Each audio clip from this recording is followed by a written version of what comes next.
Pertanyaannya, ada banyak pendapat mengenai siapakah manusia. Tetapi bagaimana Anda menjelaskan manusia menurut ajaran Alkitab?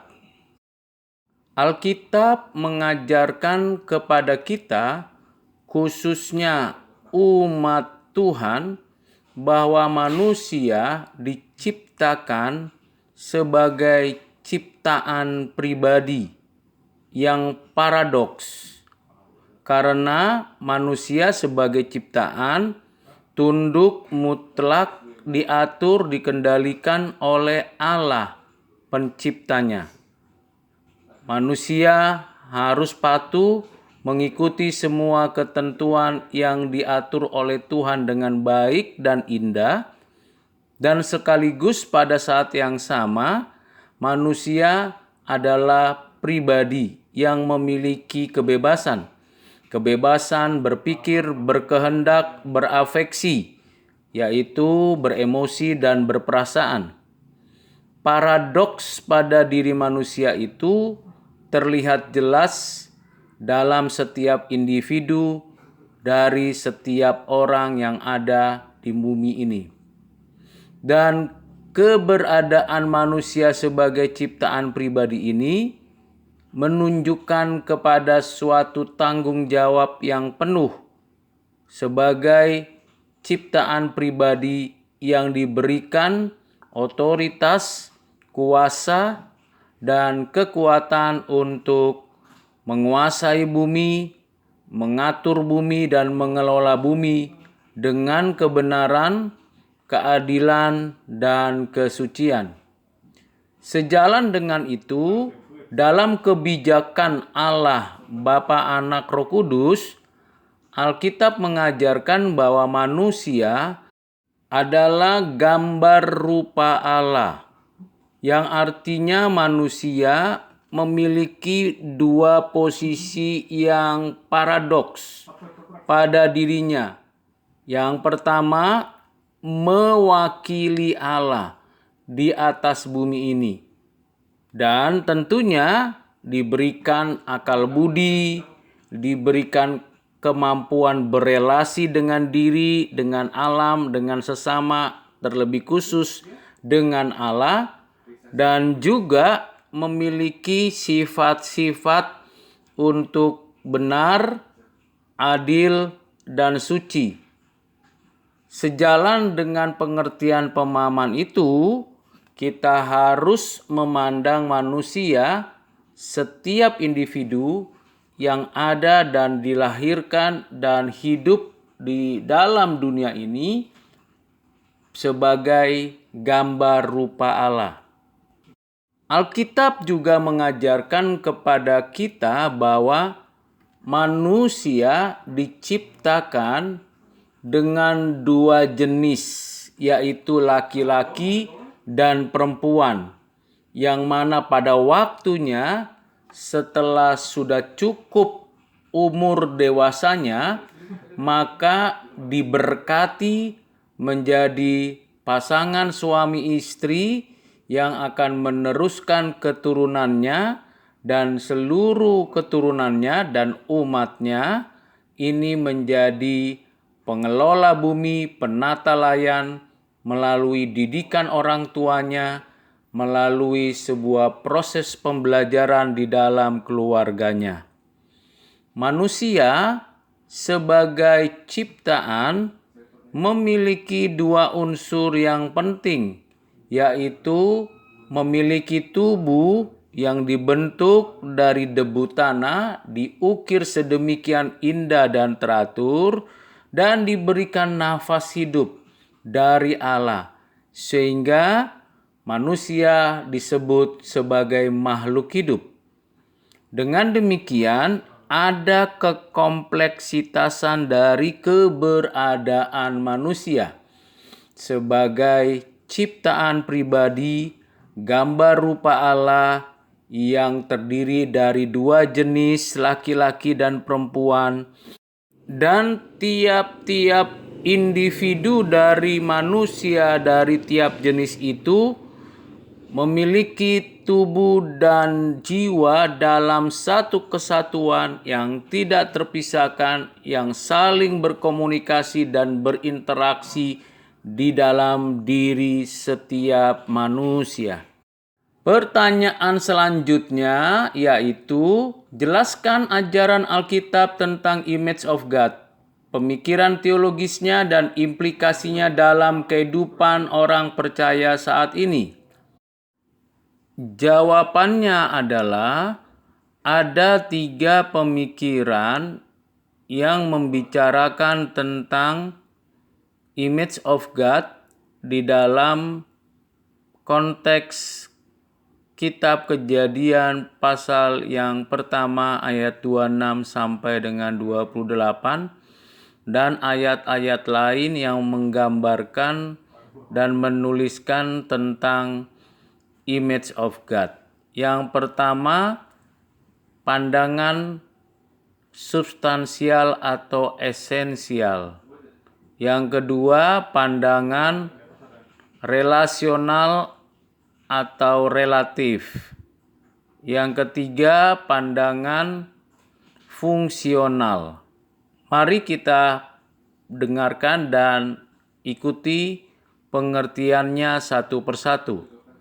Pandangan substansial lebih menekankan kepada pikiran, rasio, akal budi dari seseorang yang disebut sebagai manusia yang segambar serupa dengan Allah. Dalam pandangan ini tidak semua orang disebut gambar rupa Allah, terlebih mereka yang tidak memanfaatkan, menggunakan, dan memfungsikan akal budinya dalam menjalani kehidupan, mengerjakan segala sesuatu, atau dalam proses menjalani sebuah tugas dan tanggung jawabnya. Pandangan relatif atau relasional lebih menekankan pada hubungan pribadi seseorang dengan Allah di dalam dan melalui Yesus Kristus. Seseorang disebut sebagai gambar rupa Allah kalau ia memiliki relasi pribadi dengan Kristus. Melalui relasi dengan Kristus, maka seseorang itu diberikan kemampuan oleh Allah untuk berelasi dengannya, berelasi dengan dirinya, berelasi dengan sesama, dan berelasi dengan lingkungan di mana ia hidup dan berada. Pandangan yang ketiga ialah pandangan fungsional yang menggambarkan bahwa manusia disebut gambar rupa Allah ketika manusia secara individu bertanggung jawab untuk melaksanakan apa yang diperintahkan Tuhan, yaitu berkeluarga, memiliki pendidikan baik secara formal dan informal, serta mengatur, menata, mengelola bumi untuk kesejahteraan di dalam kebenaran, keadilan, dan kesucian. Tentulah 3 pemikiran tersebut tidak dapat berdiri sendiri karena ada manusia secara pribadi tidak memiliki kemampuan berpikir yang berkualitas tinggi karena pendidikannya sederhana, rendah, dan pengalaman pengertiannya sangat sederhana. Namun tetap sesungguhnya dia pada dirinya adalah gambar rupa Allah. Hanya saja belum ditingkatkan kualitas berpikirnya. Demikian juga seseorang yang belum memiliki relasi pribadi dengan Kristus tetap adalah gambar rupa Allah. Namun keadaannya sebagai ciptaan pribadi, sebagai gambar rupa Allah, sudah rusak total, belum ditebus oleh Kristus dan berada di dalam keberdosaan. Namun tetap walaupun relasinya dengan diri, dengan sesama, dengan alam, dengan Allah bukan di dalam Kristus, tetap saja ia adalah gambar rupa Allah yang sudah rusak dan arahnya belum kembali kepada Tuhan hidupnya. Demikian juga tidak semua manusia yang ada lahir dan hidup di bumi ini dapat melakukan fungsinya dengan baik seperti berkeluarga, berpendidikan, dan mengelola bumi dengan benar. Sebab ada manusia yang tidak mungkin berkeluarga karena usianya belum waktunya berkeluarga, tetapi sudah dipanggil Tuhan meninggal dunia, atau tidak bisa berkeluarga karena kondisi situasi pada dirinya sendiri, atau memang ia berkeluarga tetapi tidak diberikan oleh Tuhan keturunan untuk beranak cucu. Tetap saja orang tersebut adalah gambar rupa Allah. Dan kita tahu bahwa tidak semua orang memiliki kesempatan dapat pendidikan yang baik dan berkualitas. Termasuk orang-orang yang ada di pedalaman, di pegunungan, di daerah-daerah yang sulit dan terpencil. Mereka menginginkan pendidikan formal sampai kualitas pendidikannya itu tinggi, tetapi tidak dapat mencapainya. Dan ada juga orang-orang yang sudah berusaha, berjuang, berkarya, bekerja dengan sebaik-baiknya agar seluruh upaya dan karyanya itu bermanfaat bagi diri, keluarga, masyarakat, namun kondisinya, situasinya tidak memungkinkan ia dapat hidup sejahtera melalui pekerjaan yang dilakukannya. Tetap saja orang-orang seperti itu, termasuk mungkin di antara kita, adalah gambar rupa Allah. Berdasarkan pemikiran dan penjelasan tersebut, seharusnya kita melihat bahwa yang dimaksud dengan gambar rupa Allah itu adalah setiap individu, baik itu laki-laki atau perempuan, bayi yang dalam kandungan atau kakek nenek yang sudah tua, yang berpendidikan maupun yang tidak berpendidikan formal, yang memiliki kemampuan mengelola bumi atau hanya sebagai buruh pekerja saja, atau yang hidupnya di dalam kesulitan atau kemewahan, di dalam kesenangan atau penderitaan, di dalam situasi lingkungan alam, di pedalaman, di atas gunung, atau di daerah perkotaan dan pinggiran kota, dalam jabatan dan pekerjaan apapun, setiap orang adalah gambar rupa Allah. Kesimpulannya, tidak ada manusia yang tidak disebut gambar rupa Allah. Implikasinya dari pengertian tersebut ialah bahwa setiap orang percaya sebagai gambar rupa Allah haruslah memandang sesamanya, baik dia orang percaya maupun tidak orang percaya, baik dia berpendidikan tinggi atau berpendidikan yang sederhana, baik ia laki-laki atau perempuan, anak-anak, remaja, pemuda, atau orang tua, baik dia bersuku bangsa yang berbeda dengan kita masing-masing, atau memiliki latar belakang sosial budaya yang berbeda, tetaplah setiap individu itu gambar rupa Allah.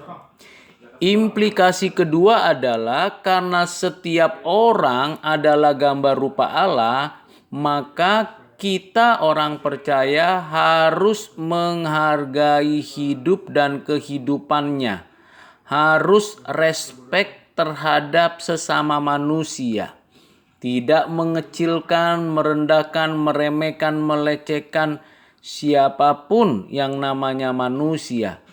Dan kita harus bersama-sama bergandengan tangan mengoptimalkan akal budi kita, membangun relasi dan kemitraan dengan baik, serta meningkatkan kualitas mengelola bumi untuk kesejahteraan kehidupan manusia di atas bumi ini. Pertanyaan selanjutnya ialah, bagaimana sikap, tanggapan, dan tindakan Anda terhadap diskriminasi ras, genosida, dan peperangan antar bangsa? Tentulah sebagai orang percaya yang memiliki wawasan dunia Kristen yang bersumber dari ajaran Alkitab dan mengerti tentang keberadaan setiap individu manusia adalah gambar rupa Allah, maka tindakan diskriminasi, rasis, genosid, dan peperangan antar bangsa adalah kejahatan di mata Tuhan. Dan kita menolak yang adanya diskriminasi dengan alasan apapun. Kita sangat menolak untuk melakukan tindakan genosid bagi suku, etnis, kelompok, atau grup apapun. Bahkan kita menolak adanya peperangan dengan alasan apapun. Nah, dalam konteks ini sikap kita jelas sebagai orang percaya ialah menghargai hidup lebih daripada apa yang jadi perbedaan kita. Beda itu sesuatu yang keniscayaan. Tetapi sikap hati terhadap perbedaan harus diisi dengan kasih, anugerah, belas kasihan, kemurahan yang berasal dari Allah. Sehingga tidak ada diskriminasi di dalam pekerjaan, di dalam aktivitas sosial, budaya, ekonomi, politik, hukum. Tidak ada suatu keinginan untuk menyingkirkan satu suku, satu kelompok, satu grup di dalam kehidupannya, dan tidak menganjurkan peperangan apapun. Yang kita lakukan sebagai orang percaya yang mengerti tentang pentingnya dan berharganya sesama manusia ialah damai sejahtera. Kita harus menerapkan damai sejahtera di dalam relasi kita dengan sesama, dalam relasi kita dengan diri dan dengan lingkungan. Dan tentulah kasih anugerah Allah yang menopang dan memelihara kita. Adakah contohnya untuk kita menghargai sesama kita?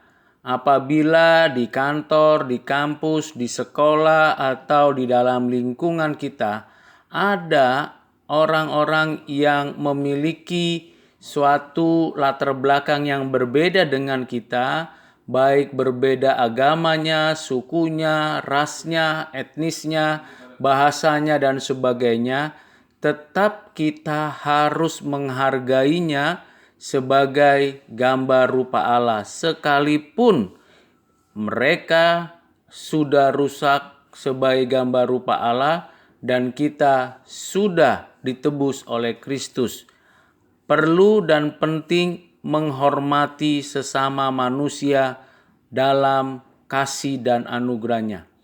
Dan apabila kita mendengar, mengetahui, dan mengerti bahwa ada rencana kekacauan, kerusuhan, atau pertikaian di antara sesama manusia yang dapat menimbulkan peperangan, maka kita harus hadir membawa shalom, damai sejahtera, untuk dapat membawa kembali manusia hidup harmonis, hidup berdamai, hidup untuk mensejahterakan sesamanya. Kiranya dengan pemahaman dan pengertian ini, jawaban-jawaban yang ada dari pertanyaan tersebut dapat menambah wawasan dari kehidupan kekristenan kita saat ini. Tuhan Yesus memberkati.